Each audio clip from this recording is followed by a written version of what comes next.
Now 0 to 60, sport boost, activate, let's go. Launch control active. Cheese to the bread. Woo.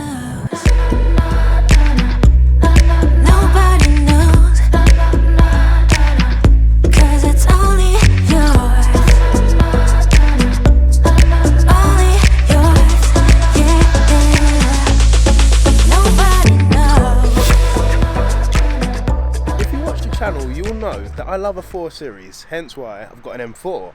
But today we have this.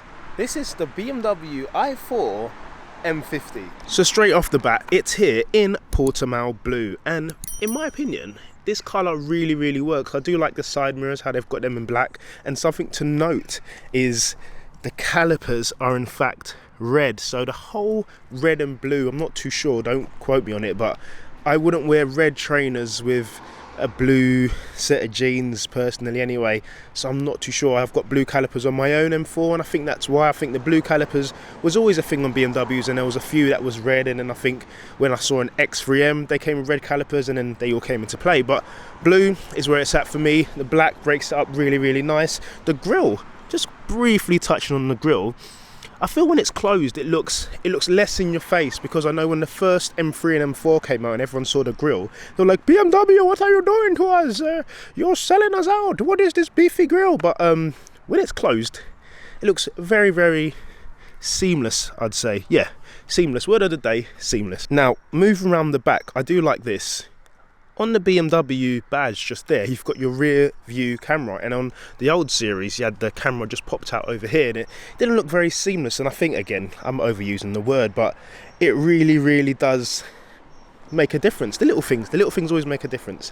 Easy now. The spoiler is debatable. One thing I would say is maybe something slightly more aggressive with it being an M, because obviously if you look over here on the mirrors, we've got the little flicks on the side, and you'd expect somewhere else for BMW to put a bit more aggression. They have put it just down here on the side fender there, but I don't know why I said fender, wing. But yeah, the rear is debatable. I will say these lights look absolutely amazing, and the splitter, that's my only issue with this. I feel with that silver trim there, it makes you think that there's an exhaust there, and you just get there and you get disappointed. But nonetheless, overall, it's a nice looking car. But enough about the outside, let's jump in, because it is a bit chilly around the old. So now the M50 is all-wheel drive, meaning all year round ultimate performance. It's actually more rear bias, and when you do look down here and press the sport button, and it's got a mode called Sport Boost, which we'll definitely be touching on in a second. You can feel the shove all the way from back there. Literally, you got Goliath kicking you up your backside, sending you into another dimension. Now, the claim range of the M50 is around 315, and let's not make it personal, most EVs don't actually do what they say in a tin. So there's loads of variables at play. You've got the weather, you've got the weight of the driver. I've been working out, so I'm about 95 kg at a minute. But those are all the things that come into play, not to mention winter. You're going to have more electricity items using on. That was so fresh. You're going to be using more features of the car that are going to put stress on the battery.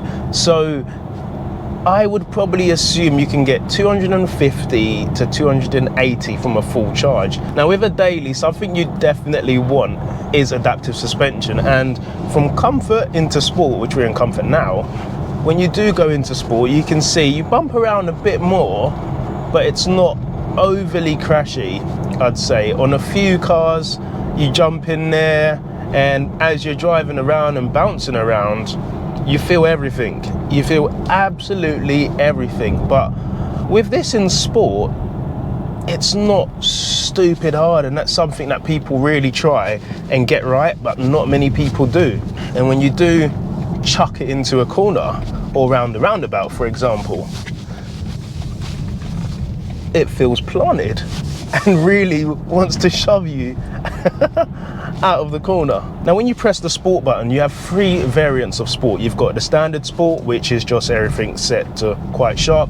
You've got sport boost, which is brutal. I think they should just call it Sport Brutal instead, and then you've got Sport Individual, and that's really, really important, because with that, what it allows you to do is have all of the fun and the constant boost, as we can see here. But also you can set the dampers into a softer setting, meaning instant acceleration and smoother drive, and trust me, that's where you want it. Now, performance aside, a 4 Series is bigger than, say, a 3 Series. And if you were going to get a 3 Series, you would think you've got a small family, or maybe not, you just like a big car. But the 4 Series is all about the space and headspace, loads of it. I am sat in the lowest position, good visibility off the road. And in the rear, I've already tested it. There's plenty of space back there, and that's what you want. Meaning, this car is definitely fit for purpose. But the M badge, and this is the 50, the highest engine spec or motor spec you can get with the i4. Is it worthy of the M badge? That is the question. Now, we're on public roads, so I can't really say, oh yeah, it's worthy of an M, but it's more of an M Lite. So it gives you that feeling that you're driving something special. And from the exterior, it doesn't look standard, you can tell that. It's got the M Performance mirrors, you've got a cheeky little spoiler on the shoulder, but is that enough? Now, because it's an M, it's all about the performance, and something I can say, can you feel the M, if that even makes sense? 100%. You can tell that this isn't just your average BMW. It grips, it goes really well on damp roads like this because of the all-wheel drive. So the question is, do you pay the 70k price tag, or do you go for the cheaper option? Now, 0 to 60, Sport Boost, activate, let's go. Launch control active. Cheese to the bread. Woo! That's definitely quick. So it did the 0 to 30 in 2.23 and the 0 to 60 in 4.26. I think I would take that. That's lovely. So something to note, and maybe this is showing you how much performance is in this, I find myself constantly going for paddles, because I know it doesn't sound like a combustion engine car, and I don't know it doesn't have an engine, but the performance definitely gets you wanting to do more. And that's not me saying that it's boring, because most people would just say straight away, that's because you've got an EV, it's boring. But these are the times that we're living in, and oh, steep. I don't know where I found myself. I found myself in a location that is unknown to mankind, but we've got X-Drive, so we'll be fine. Now, something I've got to say is that the cabin noise is very, very subdued.